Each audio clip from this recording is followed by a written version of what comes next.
Hi guys, it's Reagan and welcome back to another video. Today's video I'm very excited for because it's been 2 months and a lot of reading and I officially have 12 new books to chat through today. That's right, we have a new massive reading wrap up to go through together. It includes some fantasy and some great summer reads. But before we dive into the books themselves, first a word from this video's sponsor, which is Curology. I'm so excited to be partnering once again with my baes over at Curology because they're truly products I use quite literally every single day. But if you're not familiar, Curology is a leader in made-for-you skincare. On their site, you can shop a plethora of standard skincare items from vitamin C to hydrating serums to makeup remover, cleanser, sunscreen, moisturizer. Everything is available at a great price, also formulated by dermatologists and sent directly to your door. The convenience of this can truly not be understated, but alongside those standard skincare products, you can also work directly with a skincare provider, gain access to things with active ingredients to target things like fine lines and wrinkles, which I use, or acne. I've been using their Hydro Tret product now for many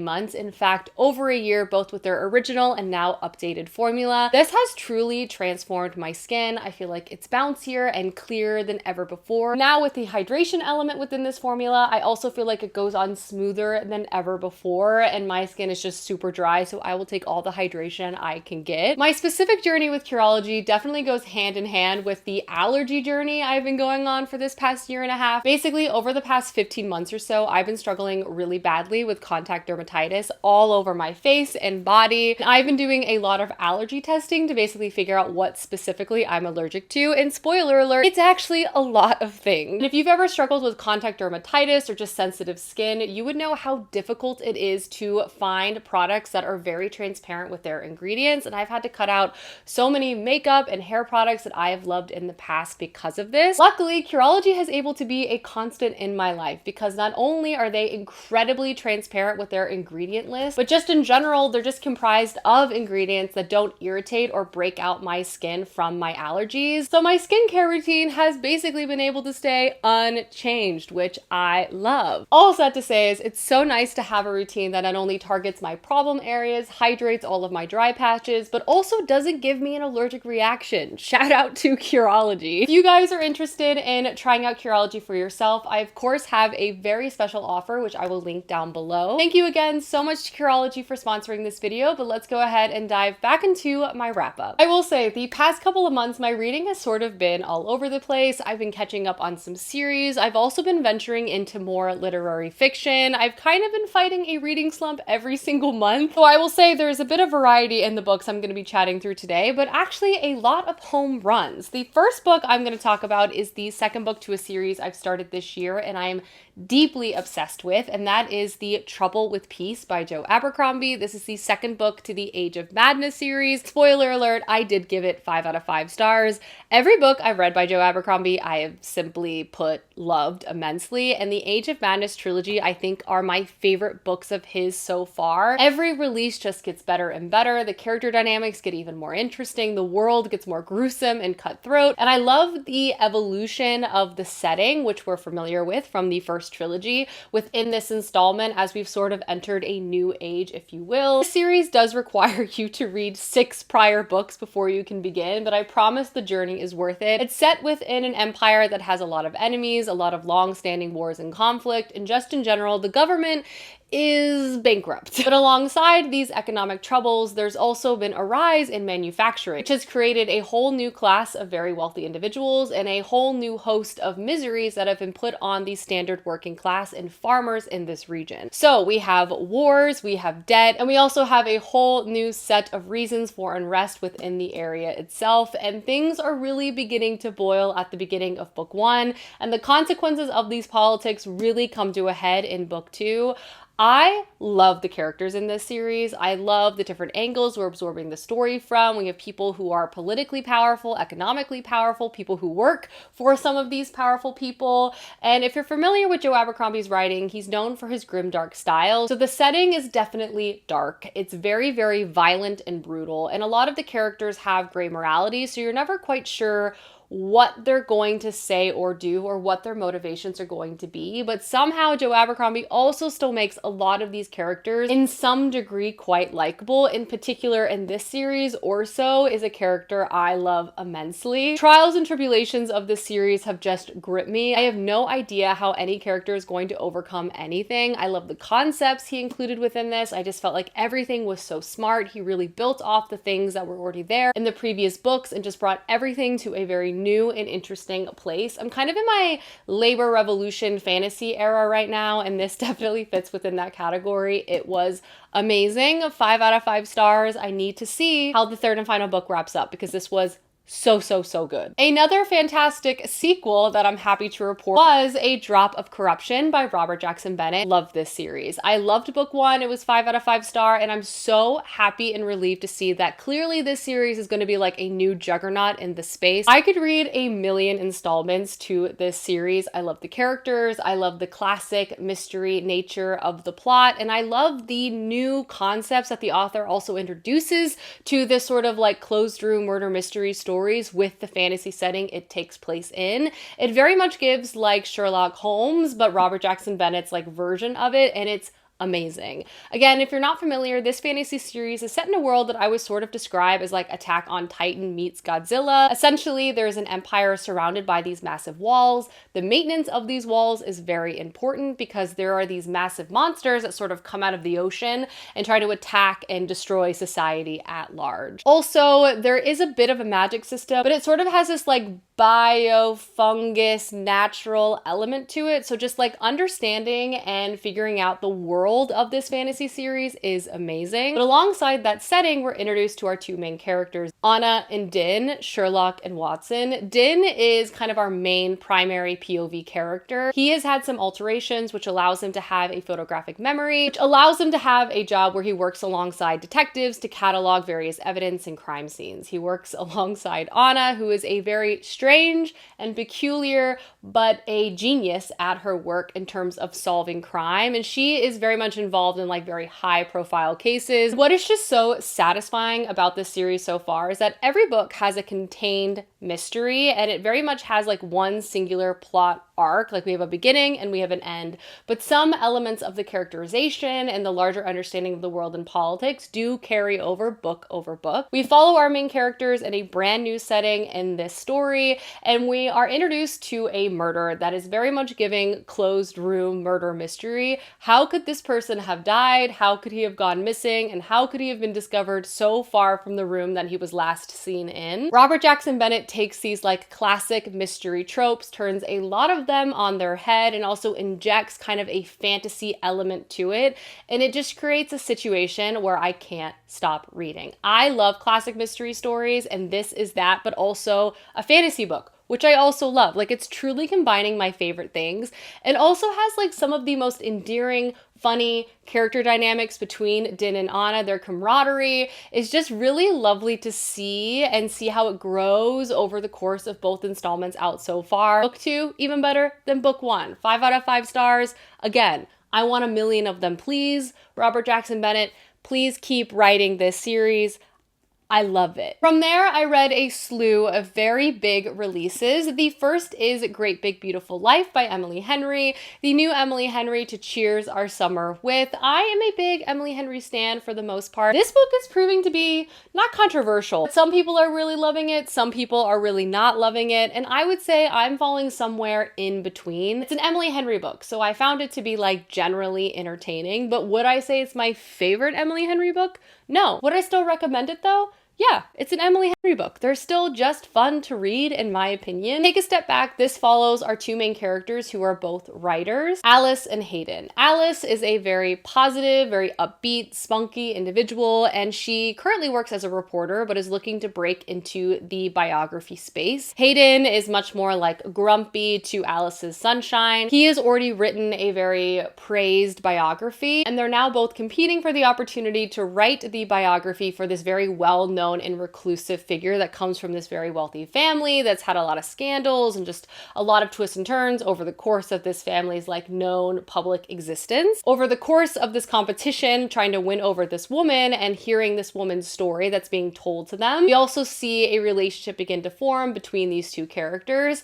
In general, I liked this book. I wouldn't say I loved it. I found Alice as a main character to be very endearing. She's very sweet. I appreciated her positivity. Also appreciated the emotional journey, particularly pertaining to her and her relationship with her mother. Eden and her's relationship was pretty fun to read. I do feel like I wish there was a little more push and pull between them, but I also found their relationship to be much more mature and much more about the circumstances keeping them apart versus like the actual chemistry between the two characters keeping them apart. So for that, I can respect it. I also liked the storytelling element of learning about this very famous figure, having her recount her life. I would say I almost wanted more in both categories because the book was split between this sort of romance storyline and the storyline following this very wealthy family. I actually wish the story was longer so we could sort of beef out both sections of it, and maybe that would have fixed some of the romantic pacing elements of the book too. But in general, it still had Emily Henry's like very engaging writing style. Her character work was there. I liked to see her taking risks in general in terms of including different elements within her books. I'll always read an Emily Henry book. I would give this like a 3.5 out of 5 stars. It was good, just wasn't as great as I was hoping it would be. But again, I still would recommend it, especially if you like Emily Henry. Another book I checked out was another very popular contemporary fantasy release, and that was Say You'll Remember Me by Abby Jimenez. Another example of a book that I enjoyed but didn't necessarily love as much as I was hoping. This is another book that I feel like is about the romance but also not really. And this story introduces us to our two main characters, Xavier and Samantha, who definitely do not get off on the right foot on their first meeting. Then they decide to go on a date, and the date itself is perfect, but the next day Samantha is literally leaving the state and moving back home with her family in California due to some very difficult medical reasons pertaining to her mother. This sort of kicks off a long distance romance of, again, two people who very much care about each other, but the circumstances of their life sort of make romance hard, but it's also sort of about taking risks and pursuing that romance anyway. Which again, was like a very mature reason for characters to be apart, and for that I can respect. The strength of this story, I would also say, again, is not the romance, but instead the family dynamic. I felt like the topics themselves were quite difficult, and definitely look up trigger warnings for this book before getting started. But I appreciated the inclusion of these elements. I felt like Abby Jimenez handled it with a lot of empathy and care, and seeing Samantha and her family have to work through this time together, I felt was very emotional. This is definitely not like a light and fluffy summer contemporary read. I also still found it to be like entertaining and light at times while also having that emotional depth. Again, not my favorite Abby Jimenez, but still one I would recommend. And I am happy I picked it up, and I would also give it a 3.5 out of 5 stars. From there, I picked up another hefty continuation of a series, and that is Oathbound by Tracy Deonn. I've been waiting for this book now for many years, so to say that I was excited for its release is a bit of an understatement. This is probably one of my current favorite releasing YA fantasy series. Tracy Deonn is just adding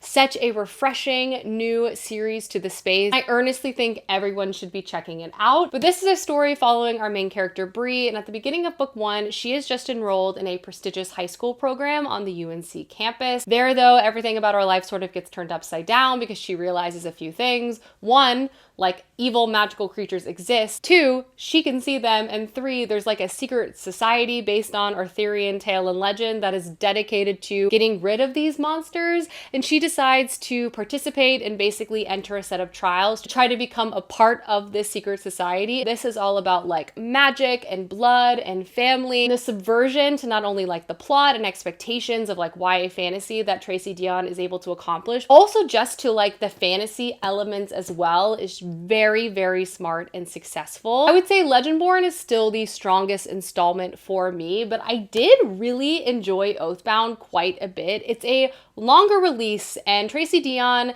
uses it to set up clearly like a lot of things for the next installment, but I appreciated it quite a bit because I felt like it gave us some great individual character time, allowing them to grow and their powers and their mindset and their perspectives of how they want to operate within this world. Book 2 had so much action, which was obviously very entertaining, but I feel like book 3, while still, yes, having a lot of action, allowed for a lot of introspection and character worth and growth for the plot overall. I feel like it's creating that strong foundation once again to really allow for a very successful, like intense fourth installment moving forward. So I could see the argument that some people might think this was a slower release plot-wise, but I actually love training. I love characters, like trying to understand the origin of their powers more, working towards like their true core and thesis of who they are. And we got that with like multiple characters. And I would give this a 4 out of 5 stars. Next in the big fantasy release category, I also read The Devils by Joe Abercrombie. 2 books by Joe Abercrombie in this wrap up, and I really would have it no other way. I would describe The Devils as Joe Abercrombie's interpretation of like a cozy fantasy quest-centered story featuring a ragtag group of individuals forced to work alongside each other while still maintaining like all the chaos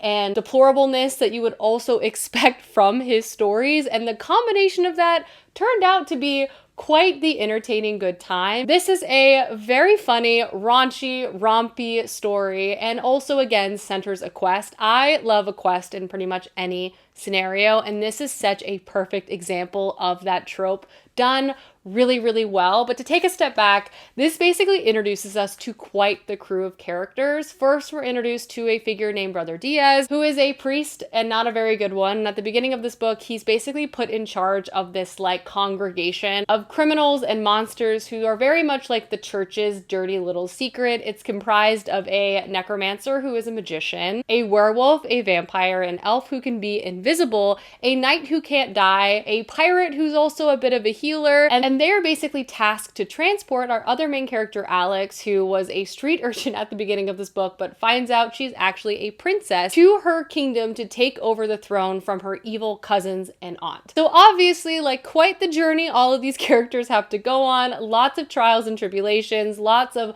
violent and intense situations at play, but also over the course of this journey, we begin to witness some of the funniest and endearing character interactions that I just fell in love with. There was great group dynamics, there was great subgroup dynamics. Obviously, the plot was incredibly interesting. The setting of this book is also so good. Obviously, it's utilizing religious horror. It's set in Europe, but a very different Europe than we know, but pulling on real history to influence the style of the story, from the schism between East and West and the Catholic Church to other elements like Templars and just like religious wars in general. All of it really added to the vibe of the story quite effectively. But honestly, at the end of the day, like I loved this book because I loved the characters, and this book is just funny. This was initially advertised as a standalone novel, but I think since is going to be multiple installments. In general, that typically would annoy me, but I love Joe Abercrombie too much that I will let it slide. In general, I adored this. This was definitely a very hyped release for me, and it actually lived up to the expectations that I gave it, and I would give this like a 4.5, maybe even a 5 out of 5 stars. It was a lot of fun. And also a great starting point for Joe Abercrombie if you're curious to see if you like his writing style, because obviously only 1 book out versus like 9 or 10 books out in his other series that he has available as options. The next book I was able to complete was my IRL book club pick, and that was Beautyland. This I would describe as like a literary fiction meets sci-fi story. I will say, reading the synopsis, I thought it was going to be like very sci-fi, but it's very much just a dash of sci-fi and much more literary fiction, so do keep that in mind. This basically follows our main character, Adina, and she is an alien, and she has lived her whole life feeling very much other to everyone else around her, and she's also had this like very devoted perspective where she has to recount and observe humanity and also like synthesize her thoughts and feelings and send them out via fax to her other alien brethren. So structurally, the book is really like all of these bite-sized scenes and observations of Adina sort of recounting various moments of her life,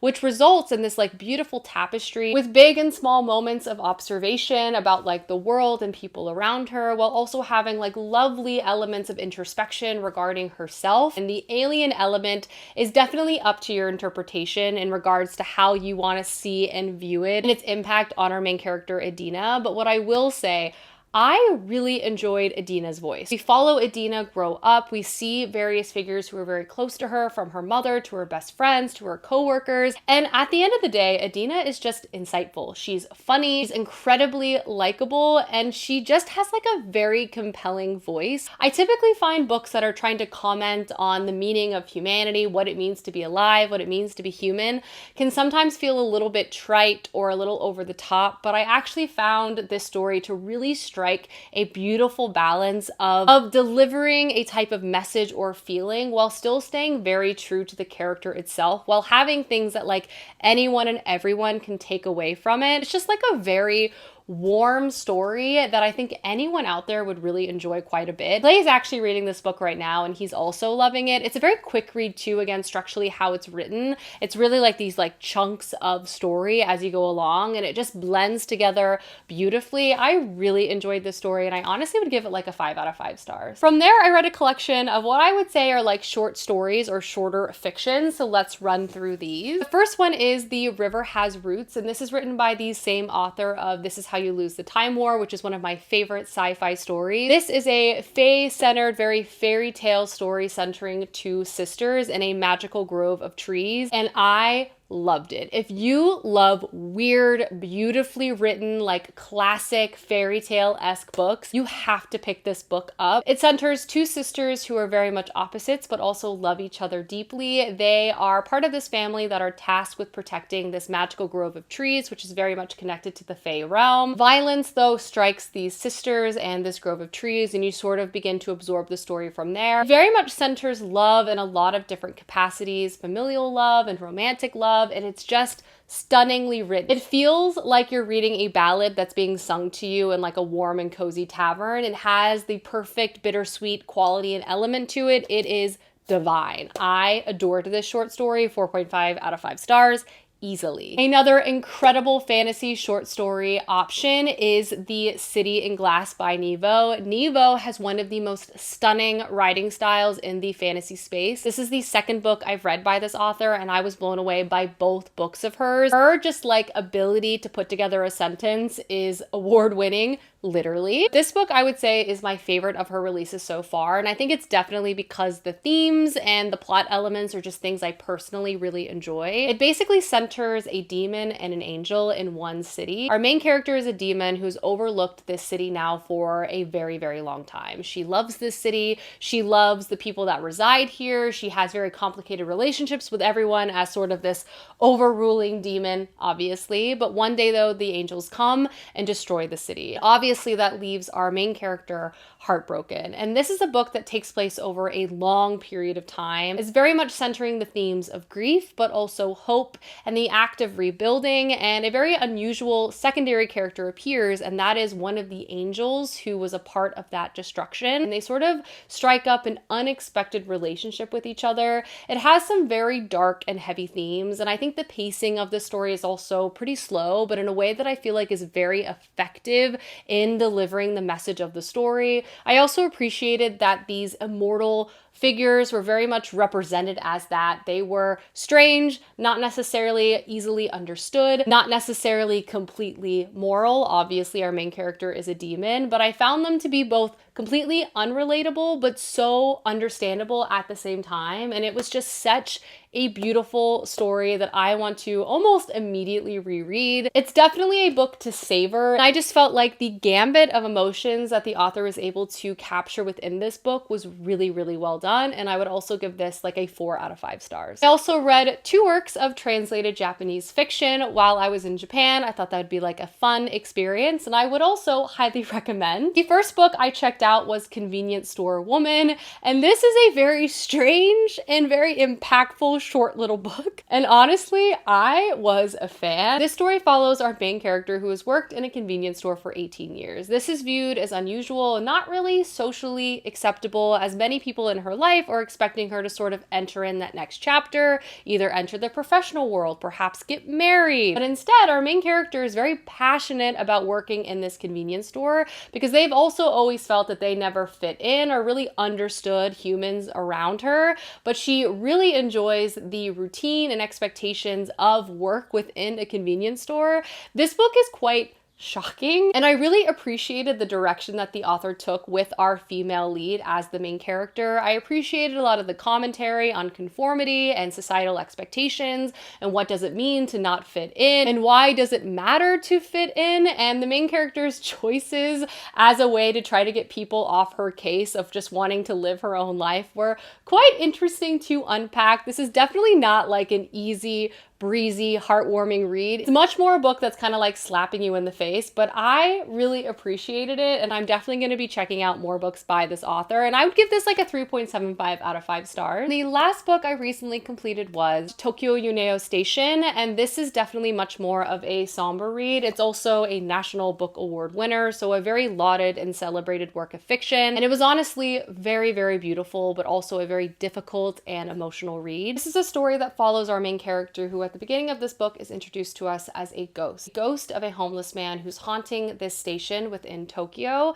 But throughout the story, we also get the opportunity to learn more about this man, following him in childhood, as he gets married, has a family, works very hard, and ultimately his journey to becoming a homeless individual living in Japan. This book is definitely trying to give voice to a lot of individuals who are pushed to the side within society, and specifically paralleling a lot of the experiences of our main character to the imperial family in Japan. It was incredibly insightful. I really, really appreciated the writing style. I found it to be quite haunting while being also very subtle in its approach. It was definitely a book I will soon not forget, and I can understand why so many people read this story as well, and I would also highly recommend it to anyone who might be interested in picking it up. I would give this a 5 out of 5 stars. Alrighty guys, that is my massive reading wrap up. Please let me down below some books you've read recently, as I would love to know. But thank you so much for watching, and I will see you guys soon with another video soon. Goodbye!